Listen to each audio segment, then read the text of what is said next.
The Malaysian Timber Council, MTC, in collaboration with the Forestry Department of Peninsular Malaysia, JPSM, successfully organized the Warisan Hijau, CSR Tree Planting Programme at Sekolah Kebangsaan Putrajaya Presint, 15-1. The initiative aimed to inspire environmental awareness among students while encouraging them to care for and preserve nature through tree planting activities.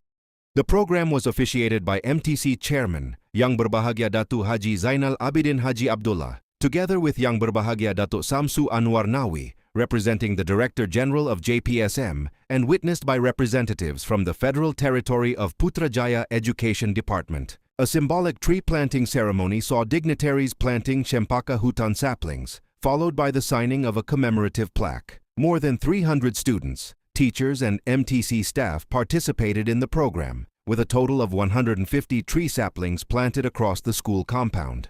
As part of its CSR commitment, MTC also donated a timber gazebo made from balau and red meranti to the school. The gazebo provides a comfortable outdoor space for learning and recreation while highlighting the beauty, durability, and sustainability of Malaysian timber as a renewable natural resource.